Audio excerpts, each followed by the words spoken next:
황희조 선수의 사생활을 폭로하고 협박을 운운했던 그 유포자 정체가 밝혀졌다면서요. 이 사건이 지난 6월 달에 어떤 사람이 자기가 황희조 선수의 전 연인이라고 하면서 네. 폭로를 했던 사건이거든요. 네. 그래서 전 연인이 누굴까 많은 사람들이 궁금했죠. 궁금했었는데 요번에 밝혀진 것이 그 전 연인이라던 폭로자가 알고 보니까 황희조 선수의 친형수라고 합니다. 대박 사건. 너무나 지금 충격적인데 네.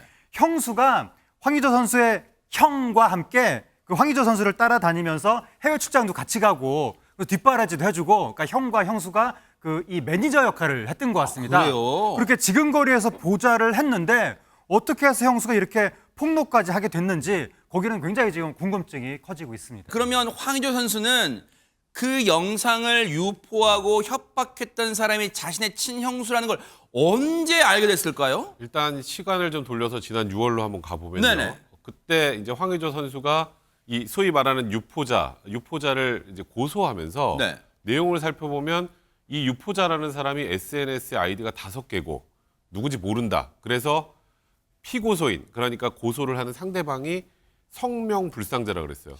성명불상자를 쉽게 말하면 나는 그 사람이 누군지 몰라요 라는 소리거든요. 그러니까 경찰에서 찾아주세요라는 취지였습니다. 그러니까 황희조 선수가 그 당시에는 영상 유포자가 형수라는 사실을 아예 까맣게 몰랐던 것 같고요. 네. 그리고 최근에 이제 16일 날 저희가 이 형수라는 사실은 모르고 그 당시에 이 영상을 유포했던 사람이 구속됐다라는 소식을 들었는데, 그 16일 날 영장 실질심사 과정에서 황희조 선수 측에서 처벌을 원하지 않는다 그랬어요.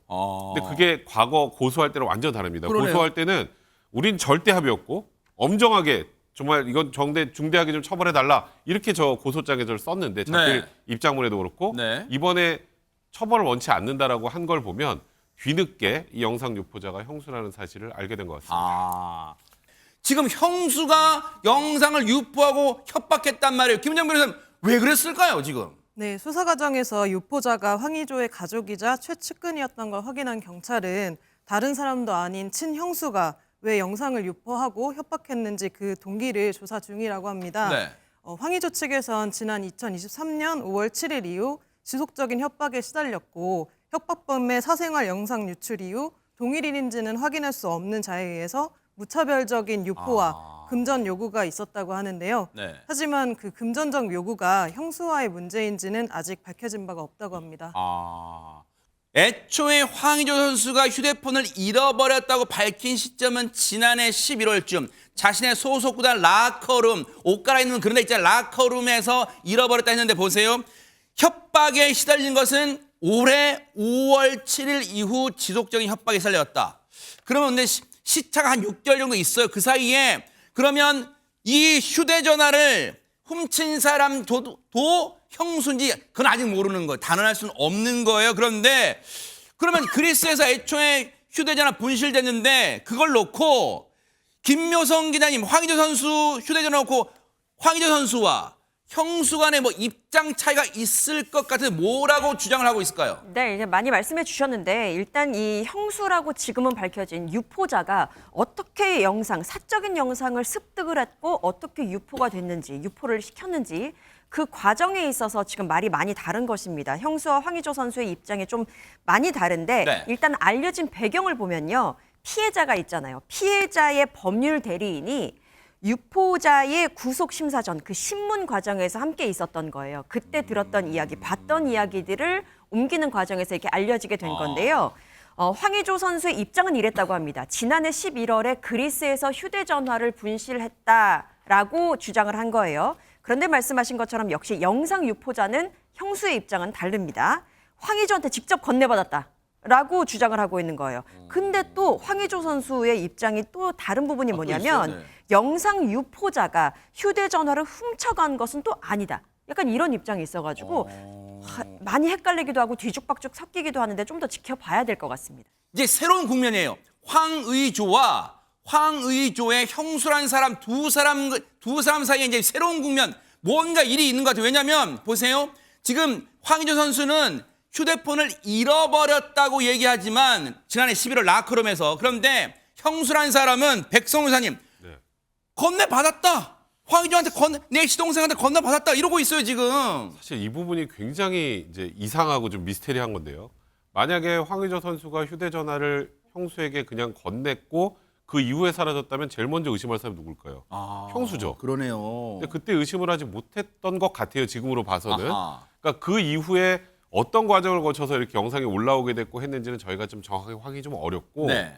그거는 정말 말 그대로 수사 과정을 조금 더 지켜봐야 될 것 같고 일단 구속이 돼서 수사를 받고 있으니까 네. 가장 중요한 부분은 어찌 보면 동기인 것 같아요. 어. 그러니까 사실 형수가 사실상의 형과 함께 황의조 선수의 매니저 역할을 하면서 지금 그리스에 뛸 때도 그렇고 같이 다녔던 거 아니에요. 매니저 역할을 하면서. 어허. 어떤 갈등이 생겼길래 이제 이런 일이 벌어지게 된 건지 그걸 정확하게 확인하는 것이 어쩌보면 이 사건 수사의 핵심이 될 것 같습니다. 네.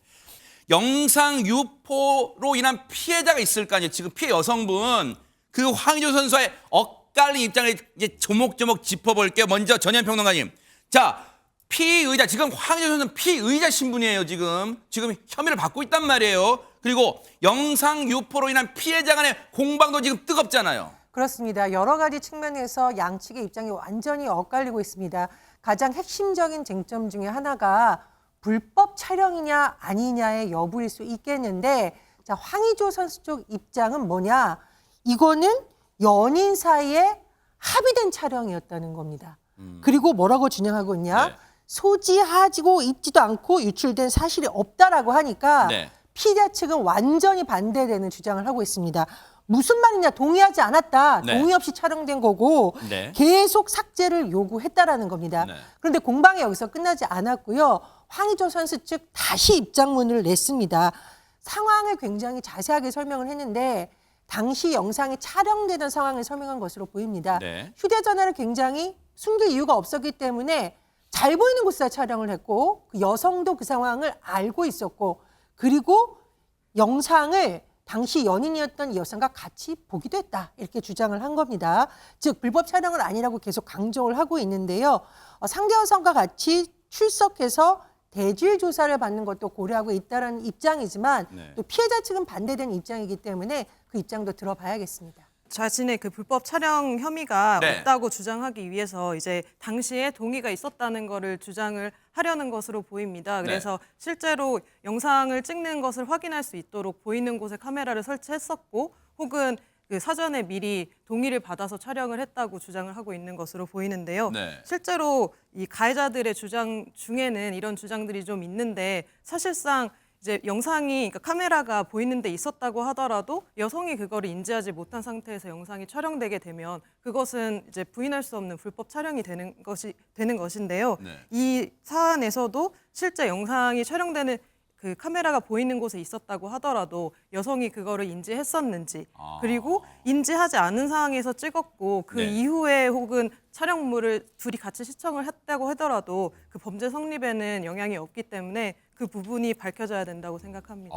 같이 봤다. 지금 황의조 선수 측은 그거를 불법으로 촬영한 게 아니라 서로 합의하에 찍었고 백성문 변호사님 찍고 나서도 지금 김은정 변호사 말씀하신 것처럼 그때 당시에 같이 봤어요. 그 여성하고 나와 같이 봤어요. 근데 이게 무슨 불법 촬영이에요라고 했다는데 지금 김은정 변호사님 말씀으로는 설령 그렇다 하더라도 범죄 성립에는 하자가 없다라고 이제 말씀하셨어요. 혹시 이렇게 되면 첨예하게 주장이 다르다면 앞으로 대질 조사 가능성도 있습니까? 어떻습니까? 일단 우리가 여기서 생각해 볼 거는 제일 중요한 증거는 저희가 보지를 못합니다. 바로 그 영상이에요. 그러네요. 그 영상을 지금 일단 황의조 선수의 주장이 있고 지금 그 영상 속에 피해자의 주장이 있지 않습니까? 네. 그러면 일단 제일 중요한 거 그 영상 촬영 각도 그다음에 이 영상 촬영하는 과정에서 이 피해 여성이 이걸 인지하고 있는지 없는지는 영상을 보면 어느 정도 알 수 있습니다. 일차적으로. 뭐 그 카메라 쪽을 바라보면서 어떤 액션을 취한다거나 또는 말한다거나. 말을 한다거나 이제 그런 것들을 통해서 영상을 일단 분석하는 게 1번이고 그 영상을 분석한 이후에 그걸 기초로 해서 황의조 선수나 또 피해자 쪽에 대해서 일단 조사를 해야 할 것이고 뭐 사실 피해자의 2차 가해 우려 등등을 고려한다면 대질 신문을 하기 쉽지는 않을 것 같고요. 일단은 저는 개인적으로 그렇게 생각을 합니다. 이제 황의조 선수 측 주장을 보고 또 피해자 쪽 주장을 보면 피해자 쪽도 일부 영상에 대해서는 본인도 인지를 했지만 그 이에 삭제해달라고 요구했는데 삭제를 하지 않고 이렇게 유포됐다는 부분도 있고 또 어떤 영상은 본인이 아예 모르게 촬영된 것도 있다라는 거예요. 그러면 일단 최소한 영상의 한계가 아니라는 소리죠. 아하. 그럼 영상마다 제각각 지금 양쪽에 주장하는 게 다를 수도 있기 때문에 일단 영상 분석을 다 마치고 조사가 어느 정도 이루어져야 저희가 지금 상상을 통해서 지금 얘기를 그렇죠. 할 수밖에 없잖아요. 맞아요. 영상을 통해서 분석을 한 이후에 정확한 조사가 이루어져야 될 것 같습니다. 황의조 선수가 주장한 것처럼 영상 촬영이 끝난 뒤에 이것을 함께 봤다는 고 주장하지만 그것을 입증할 만한 영상 같은 무슨 CCTV가 있는 건 아니잖아요. 네, 네. 그걸 어떻습니까? 이 부분은 어떻습니까? 충분히 다툼이 됩니까? 어떻습니까? 이 부분은? 이 다툼이 될 수 있고요. 네. 일단은 아까 백선문 변호사님께서 말씀하셨던 것처럼 영상 자체에서 그 카메라 쪽을 응시를 하는지 혹은 뭐 이 촬영 각도 자체가 그 여성이 알 수밖에 없는 위치에서 찍었는지 이런 부분들을 통해 영상을 일단은 분석을 해야 될 것 같고 만약에 그 여성이 알 수 없는 부분에서 이제 뭐 뒤편에서 찍었다든지 아니면 각도 자체가 좀 숨겨져 있는 것 같다라고 한다면 왜냐면 영상이 한 개가 아니라 여러 개라면 그런 충분히 개연성도 네. 있어요. 네, 그럴 수도 있기 네. 때문에 그런 부분에 대해서 함께 시청을 했다면 그 이제 황의조 측 진술과 피해 여성들의 진술을 면밀히 살펴봐야 할 것으로 보입니다. 네. 이 부분에서 그러다 보니까 경찰 수사도 사실 쉽지만은 않을 수 있다. 또 이런 생각도 들어요. 어떻습니까? 그러니까 일단은 확인해야 되는 게 아까 제가 첫 번째로 말씀드렸던 거는 이 영상이죠. 그렇죠. 저희가 확인할 수 없는 그 영상. 그렇죠. 네. 두 번째는 황의조 선수와 저 피해 여성 간의 SNS 대화 내용입니다. 아. 그러니까 둘 간의 대화 내용에서도 촬영을 인지하고 있었는지 아니면 여성이 이 영상을 삭제해달라고 요구를 했는지 아니면 그 영상을 SNS로 보냈는지 이런 부분도 확인할 수 있지 않겠습니까? 아. 그러니까 지금 단순히 현재는 지금 저희가 지금 말할 수 있는 건 진술들하고 그렇죠. 지금 나온 기사를 기초로 말씀을 드리는 거기 때문에 네. 지금은 저희가 말씀드리는 게 전체적으로 추측이나 추정이 될 수밖에 없다는 말씀을 먼저 드리고 네. 이 SNS의 대화 내용도 면밀히 분석을 해야 지금 이 상황이 합의된 촬영인지 불법 촬영인지 그걸 명확하게 알 수 있는 거고요. 어떤 분들은 이제 촬영 자체를 가지고 야 그거 범죄 아니야 하시지만 범죄 구속 요건 자체에서 상대방의 의사에 반해서 상대방의 신체를 촬영했을 때 처벌하는 범죄이기 때문에 굉장히 중요한 요소가 앞으로 수사 과정에서 좀 입증이 돼야 될 것 같습니다. 황의조 선수는 이 사건에 대해서 자신도 피해자라고 주장을 하고 있지만 어쨌든 현재로서는 경찰에게 피의자로 지금 입건이 된 상황이 피의자 신분에 지금 의심을 받는다는 얘기예요. 그런데 황의조 선수가 여러분도 어제 보셨는지 모르겠지만 어제 대한민국 A매치 국가대표팀 경기에 출전을 했어요. 그런데 이걸 놓고도 지금 이러쿵저러쿵 말이 많이 나오고 있다면서요. 김묘성 기자님. 네, 그럴 수밖에 없겠죠. 워낙 충격적인 사건이었으니까요. 어제 북중미 월드컵 아시아 2차 예선이 있었습니다. 이 중국과의 경기에 황의조 선수가 과연 출전을 하느냐 마느냐를 두고 많은 분들이 주목을 했었는데요. 후반전에 교체 투입이 됐습니다. 이것을 두고 갑론을박이 좀 벌어졌어요. 일단 반대하는 입장에서는 일단 피의자 신분인데 어떻게 국가대표로서 저렇게 활약을 할 수 있느냐, 뛸 수 있느냐라고 불만을 가지신 분들도 있었고 성범죄 혐의자, 피의자를 출전시키는 것은 맞지 않다라는 의견도 있었습니다. 그리고 국가대표가 장난이냐 뭐 이런 분노의 의견도 있었고요. 하지만 반면에 황의조 선수 무죄 추정의 원칙으로 아직 무죄이다. 이런 법적인 보호는 받아야 된다. 무죄 추정의 원칙은 기본 아니냐라는 의견도 있었습니다. 그리고 수사 결과가 나오면 그때 판단해도 늦지 않았다라는 의견도 있는 상태입니다. 클리스만 감독이 여기에 대해서 말을 했는데요. 네. 뭐라고 그랬냐면 논란이 있는 것을 인지하고 있다. 그런데 무엇인가 결과가 명확히 나오기 전까지는 그냥 그 선수가 기량을 발휘하도록 하는 게 지도자 역할인 것 같다. 이렇게 이야기를 한 거예요. 네. 그러니까 혐의가 사실로 뭔가 좀 확인이 되기 전까지는 나는 그냥 황의조 선수를 선수로만 대하겠다. 그렇게 이야기를 한 것 같습니다.